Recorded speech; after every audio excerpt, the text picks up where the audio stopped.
It was Christmas on the island of Sodor. All the engines were working hard.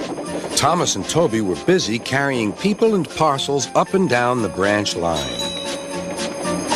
Everyone was happy. Only the coaches, Annie and Clarabelle, were complaining. "It's always the same before Christmas," they groaned. "We feel so full. We feel so full." "Oh, come on," said Thomas. "Where's your festive spirit? Christmas Day is almost here." By the side of the track was a little cottage with a familiar figure waving to them. "It's Mrs. Kindly," whistled Thomas. "Beep, beep! Happy Christmas!" Thomas always felt better for seeing her. Christmas just wouldn't be Christmas without Mrs. Kindly, he said to himself.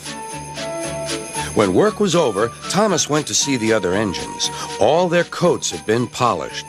"Huh," said Gordon. "Just look at us.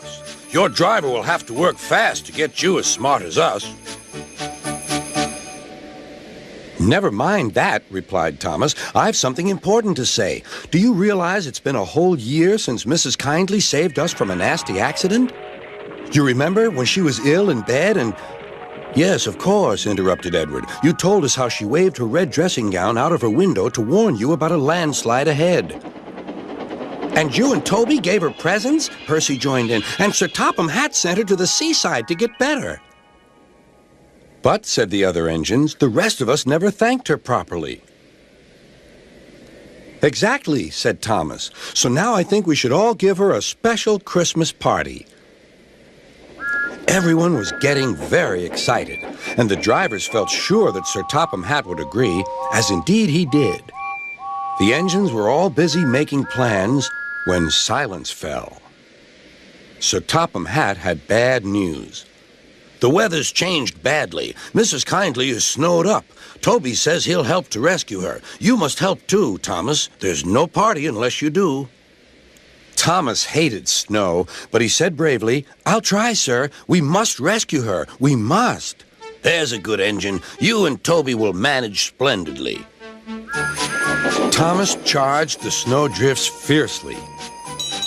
Sometimes he swept them aside. Sometimes they stuck fast. And the men had to loosen them.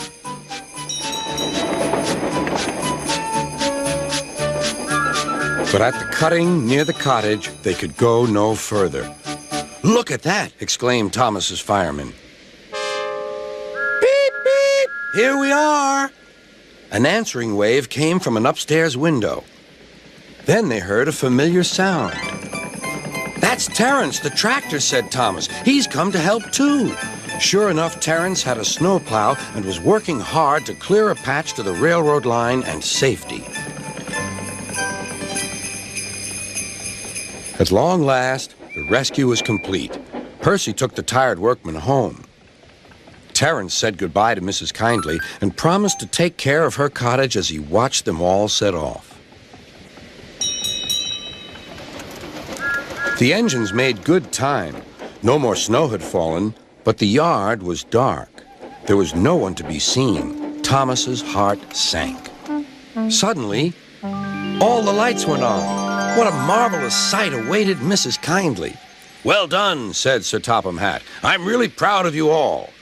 Mrs. Kindly especially thanked the smaller engines. "Thomas and Toby are old friends," she said. "And now, Percy, you are my friend too." Percy was very pleased. "3 cheers for Mrs. Kindly," he called. "Beep, beep, beep." They all whistled. "We wish you a Merry Christmas, we wish you a Merry Christmas, we wish you a Merry Christmas and a Happy New Year." Thomas the tank engine and his friends thought it was the best Christmas ever, and Mrs. Kindly could think of nowhere she would rather live than here with them on the island of Sodor.